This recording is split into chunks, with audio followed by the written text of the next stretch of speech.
कि recording room में PN Moga के कानों के पर्दे फट जाएंगे। मगर इसके बरक्स मुझे नीलम के पतले होंठों पर एक तहलील शुदा मुस्कुराहट दिखाई थी, जिसमें औरत के मजरूह जज्बात का शायबा तक मौजूद न था। मुझे सख्त नाउमीदी हुई थी। मैंने उसका जिक्र नीलम से न किया। 2-3 रोज गुजर गए और जब उसने भी मुझसे इस बारे में कुछ न कहा तो मैंने ये नतीजा अखज़ किया कि उसे हाथ चूमने वाली बात की अहमियत का इल्म ही नहीं था, बल्कि यूं कहना चाहिए कि उसके ज़कीउल हिस्स दिमाग में उसका ख्याल तक भी ना आया था। और इसकी वजह सिर्फ ये हो सकती है कि वो उस वक्त राजकिशोर की जुबान से जो औरत को बहन कहने का आदी था, आशिकाना अल्फाज सुन रही थी। नीलम का हाथ चूमने की बजाय राजकिशोर ने अपना हाथ क्यों चूमा था? क्या उसने इंतकाम लिया था? क्या उसने उस औरत को जलील करने की कोशिश की थी? ऐसे कई सवाल मेरे दिमाग में पैदा हुए, मगर कोई जवाब न मिला। चौथे रोज जब मैं हस्बे मामूल नागपाड़े में श्यामलाल की दुकान पर गया तो उसने मुझसे शिकायत भरे लहजे में, मंटो साहब, आप तो हमें अपनी कंपनी की कोई बात सुनाते ही नहीं। आप बताना नहीं चाहते या फिर आपको कुछ मालूम ही नहीं होता। पता है आपको राज भाई ने क्या किया? उसके बाद उसने अपने अंदाज में ये कहानी शुरू की कि बन की सुंदरी में एक सीन था जिसमें राज डायरेक्टर साहब ने राज भाई को मिस नीलम का मुंह चूमने का ऑर्डर दिया, लेकिन साहब कहाँ राज भाई और कहाँ वो साली टिखाई। राज भाई ने फौरन कह दिया, ना साहब, मैं ऐसा काम कभी नहीं करूंगा। मेरी अपनी पत्नी है। इस गंदी औरत का मुंह चूम कर क्या मैं उसके पवित्र होंठों से अपना होंठ मिला सकता हूँ? बस साहब, फौरन डायरेक्टर साहब को सीन बदलना पड़ा और राज भाई से क्या कहा गया कि अच्छा भाई, तुम मुंह ना चूमो, हाथ चूम लो। मगर राज साहब ने भी कच्ची गोलियां नहीं खेली। जब वक्त आया तो उसने उस सफाई से अपना हाथ चूमा के देखने वालों को यही मालूम हुआ कि उसने उस साली का हाथ चूमा है। मैंने इस गुफ्तगू का जिक्र नीलम से न किया, इसलिए कि जब वो इस सारे किस्से ही से बेखबर थी तो उसे खामखा रंजीदा करने से क्या फायदा। बंबई में मलेरिया आम है। मालूम नहीं कौन सा महीना था और कौन सी तारीख थी, सिर्फ इतना याद है कि बन की सुंदरी का 5वां सेट लग रहा था और बारिश बड़े जोरों पर थी कि नीलम अचानक बहुत तेज बुखार में मुब्तला हो गई। चूंकि मुझे स्टूडियो में कोई काम नहीं था, इसलिए मैं घंटों उसके पास बैठा उसकी तीमारदारी करता रहता। मलेरिया ने उसके चेहरे की संवलाहट में एक अजीब किस्म की दर्द अंगेजी पैदा कर दी थी। उसकी आंखों और उसके पतले होंठों के कोनों में जो नाकाबिले बयान तलखियां घुली रहती थीं, अब उनमें एक बेमालूम सी बेबसी की झलक भी दिखाई देती थी। कोनेन के टीकों से उसकी समात किसी कदर कमजोर हो गई थी, चुनाचे उसे अपनी नहीफ आवाज ऊंची करना पड़ती थी। उसका ख्याल था कि शायद मेरे कान भी खराब हो गए हैं। एक दिन जब उसका बुखार बिल्कुल दूर हो गया था और वो बिस्तर पर लेटी निकाहत भरे लहजे में ईदन बाई की बीमार पुरसी का शुक्रिया अदा कर रही थी, नीचे से मोटर के हॉर्न की आवाज आई। मैंने देखा कि ये आवाज सुनकर नीलम के बदन पर एक सर्द झुरझुरी सी दौड़ गई। थोड़ी देर के बाद कमरे का दबीज सा सागवानी दरवाजा खुला और राजकिशोर खादी के सफेद कुर्ते और तंग पैजामे में अपनी पुरानी वजह की बीवी के हमराह अंदर दाखिल हुआ। ईदन बाई को ईदन बहन कहकर सलाम किया, मेरे साथ हाथ मिलाया और अपनी बीवी को, जो तीखे तीखे नक्शों वाली घरेलू किस्म की औरत थी, हम सब से मुतारिफ करा के वो नीलम के पलंग पर बैठ गया। चंद लम्हात वो ऐसे ही खला में मुस्कुराता रहा। फिर उसने बीमार नीलम की तरफ देखा और मैंने पहली मर्तबा उसकी धुली हुई आंखों में एक गर्द आलूद जज्बा तैरता हुआ पाया। मैं अभी पूरी तरह मुतहय्यर भी ना होने पाया था कि उसने खलंडरे अंदाज में कहना शुरू किया, बहुत दिनों से इरादा कर रहा था कि आपकी बीमार पुरसी के लिए आऊं, मगर इस कमबख्त मोटर का इंजन कुछ ऐसा खराब हुआ कि 10 दिन कारखाने में पड़ी रही। आज आई तो मैंने अपनी बीवी की तरफ इशारा करके शांति से कहा कि भाई चलो, इसी वक्त उठो, रसोई का काम कोई और करेगा। आज इत्तेफाक से रक्षाबंधन का त्यौहार भी है। नीलम बहन की खैर-ओ-आफियत भी पूछ आएंगे और उनसे रक्षा भी बंधवाएंगे। ये कहते हुए उसने अपने खादी के कुर्ते से एक रेशमी फुंदने वाला गजरा निकाला। नीलम के चेहरे की जर्दी और ज्यादा दर्द अंगेज हो गई। राजकिशोर जानबूझकर नीलम की तरफ नहीं देख रहा था। चुनाचे उसने ईदन बाई से कहा, मगर ऐसे नहीं, खुशी का मौका है। बहन बीमार बनकर रक्षा नहीं बांधेगी। शांति, चलो उठो, इनको लिपस्टिक वगैरह लगाओ। मेकअप बॉक्स कहाँ है? सामने मेंटल पीस पर नीलम का मेकअप बॉक्स पड़ा था। राजकिशोर ने चंद लंबे लंबे कदम उठाए और उसे ले आया। नीलम खामोश थी। उसके पतले होंठ भींच गए थे, जैसे वो चीखें बड़ी मुश्किल से रोक रही है। जब शांति ने पतिव्रता स्त्री की तरह उठकर नीलम का मेकअप करना चाहा, तो उसने कोई मज़ाहमत पेश न की। ईदन बाई ने एक बेजान लाश को सहारा देकर उठाया, और जब शांति ने निहायत ही गैर सनाआना तरीके पर उसके होंठों पर लिपस्टिक लगाना शुरू की, तो वो मेरी तरफ देखकर मुस्कुराई। नीलम की ये मुस्कुराहट एक खामोश चीख थी। मेरा ख्याल था, नहीं, मुझे यकीन था कि एकदम कुछ होगा। नीलम के भिजे हुए होंठ एक धमाके के साथ वाह होंगे, और जिस तरह बरसात में पहाड़ी नाले बड़े बड़े मजबूत बंद तोड़कर दीवाना वार आगे निकल जाते हैं, इसी तरह नीलम अपने रुके हुए जज्बात के तूफानी बहाव में हम सब के कदम उखेड़कर खुदा मालूम किन गहराइयों में धकेल ले जाएगी। मगर ताजुब है कि वो बिल्कुल खामोश रही। उसके चेहरे की दर्द अंगेजी जर्द गाजे और सुर्खी के गुबार में छुपती रही, और वो पत्थर के बुत की तरह बेहिस बनी रही। आखिर में जब मेकअप मुकम्मल हो गया, तो उसने राजकिशोर से हैरत अंगेज तौर पर मजबूत लहजे में कहा, लाइए, अब मैं रक्षा बांध दूं। रेशमी फुंदनों वाला गजरा थोड़ी देर में राजकिशोर की कलाई में था, और नीलम, जिसके हाथ कांपने चाहिए थे, बड़े संगीन सुकून के साथ उसका तकमा बंद कर रही थी। इस अमल के दौरान में एक मर्तबा फिर मुझे राजकिशोर की धुली हुई आंख में एक गर्द आलूद जज्बे की झलक नजर आई, जो फौरन ही उसकी हंसी में तहलील हो गई। राजकिशोर ने एक लिफाफे में रस्म के मुताबिक नीलम को कुछ रुपए दिए, जो उसने शुक्रिया अदा करके अपने तकिए के नीचे रख लिए। जब वो लोग चले गए, मैं और नीलम अकेले रह गए, तो उसने मुझ पर एक उजड़ी हुई निगाह डाली और तकिए पर सर रखकर खामोश लेट गई। पलंग पर राजकिशोर अपना थैला भूल गया था। जब नीलम ने उसे देखा, तो पांव से एक तरफ कर दिया। मैं तकरीबन 2 घंटे उसके पास बैठा अखबार पढ़ता रहा। जब उसने कोई बात न की, तो मैं रुखसत लिए बगैर चला आया। इस वाक़े के 3 रोज बाद मैं नागपाड़े में अपनी 9 रुपए माहवार की खोली के अंदर बैठा शेव कर रहा था, और दूसरी खोली से अपनी हमसाई मिसेस फर्नांडिस की गालियां सुन रहा था कि एकदम कोई अंदर दाखिल हुआ। मैंने पलट कर देखा, नीलम थी। एक लहजे के लिए मैंने ख्याल किया कि नहीं, कोई और है। उसके होंठों पर गहरे सुर्ख रंग की लिपस्टिक कुछ इस तरह फैली हुई थी, जैसे मुंह से खून निकल निकल कर बहता रहा और पूछा नहीं गया। सर का एक बाल भी सही हालत में नहीं था। सफेद साड़ी की बोटियां उड़ी हुई थीं, ब्लाउज के 3-4 हुक खुले थे, और उसकी सांवली छातियों पर खराशें नजर आ रही थी। नीलम को इस हालत में देखकर मुझसे पूछा ही न गया कि तुम्हें क्या हुआ और मेरी खोली का पता लगाकर तुम कैसे पहुंची हो। पहला काम मैंने ये किया कि दरवाजा बंद कर दिया। जब मैं कुर्सी खींचकर उसके पास बैठा, तो उसने अपने लिपस्टिक से लिथड़े हुए होंठ खोले और कहा, मैं सीधी यहाँ आ रही हूँ। मैंने आहिस्ता से पूछा, कहाँ से? अपने मकान से, और मैं तुमसे ये कहने आई हूं कि अब वो बकवास जो शुरू हुई थी खत्म हो गई है।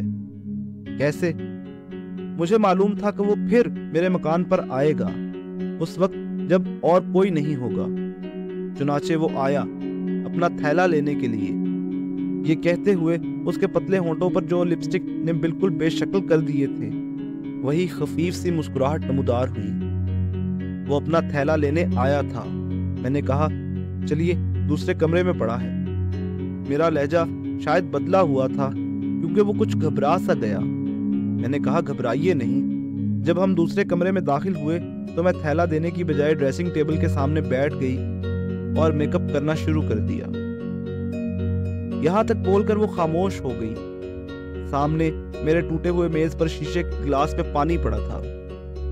उसे उठाकर नीलम गटागट पी गई, और साड़ी के पल्लू से होंठ पोंछकर उसने अपना सिलसिला कलाम जारी किया। मैं 1 घंटे तक मेकअप करती रही। जितनी लिपस्टिक होंठों पर थप सकती थी मैंने थोपी, जितनी सुर्खी मेरे गालों पर चढ़ सकती थी मैंने चढ़ाई। मैं खामोश एक कोने में खड़ा आईने में मेरी शक्ल देखता रहा। जब मैं बिल्कुल चुड़ैल बन गई तो मजबूत कदमों के साथ चलकर मैंने दरवाजा बंद कर दिया। फिर क्या हुआ? मैंने जब अपने सवाल का जवाब हासिल करने के लिए नीलम की तरफ देखा तो मुझे बिल्कुल मुख्तलिफ नजर आई। साड़ी से होंठ पोंछने के बाद उसके होंठों की रंगत कुछ अजीब सी हो गई थी। इसके अलावा उसका लहजा इतना ही तपा हुआ था जितना सुर्ख गर्म किए हुए लोहे का जिसे हथौड़े से कूटा जा रहा हो। उस वक्त तो वो चुड़ैल नजर नहीं आ रही थी, लेकिन जब उसने मेकअप किया होगा तो जरूर चुड़ैल दिखाई देती होगी। मेरे सवाल का जवाब उसने फौरन ही न दिया। टाट की चारपाई से उठकर वो मेरे मेज पर बैठ गई और कहने लगी। मैंने उसको झंझोड़ दिया। जंगली बिल्ली की तरह मैं उसके साथ चिमट गई। उसने मेरा मुंह नोचा, मैंने उसका। बहुत देर तक हम दोनों एक दूसरे के साथ कुश्ती लड़ते रहे। ओह, उसमें बला की ताकत थी। लेकिन जैसा कि मैं तुमसे एक बार कह चुकी हूं, मैं बहुत जबरदस्त औरत हूं। मेरी कमजोरी, वो कमजोरी जो मलेरिया ने पैदा की थी, मुझे बिल्कुल महसूस न हुई। मेरा बदन तप रहा था, मेरी आंखों से चिंगारियां निकल रही थी, मेरी हड्डियां सख्त हो रही थी। मैंने उसे पकड़ लिया। मैंने उसे बिल्लियों की तरह लड़ना शुरू किया। मुझे मालूम नहीं क्यों, मुझे पता नहीं किस लिए। बेसोचे समझे मैं उससे भिड़ गई। हम दोनों ने कोई भी ऐसी बात जुबान से ना निकाली जिसका मतलब कोई दूसरा समझ सके। मैं चीखती रही, वो सिर्फ हूं करता रहा। उसके सफेद खाती के कुर्ते की बोटियां मैंने अपनी उंगलियों से नोची। उसने मेरे बाल, मेरी कई लटें जड़ से निकाल डाली। उसने अपनी सारी ताकत सर्फ कर दी, मगर मैंने तहैया कर लिया था कि फतह मेरी होगी। चुनाचे वो कालीन पर मुर्दे की तरह लेटा था और मैं इस कदर हाँप रही थी कि ऐसा लगता था कि मेरा सांस एकदम रुक जाएगा। इतना हाँपते हुए भी मैंने उसके कुर्ते को चंदी चंदी कर दिया। उस वक्त मैंने उसका चौड़ा चकला सीना देखा तो मुझे मालूम हुआ कि वो बकवास क्या थी। वही बकवास जिसके मुतालिक हम दोनों सोचते थे और कुछ समझ नहीं सकते थे।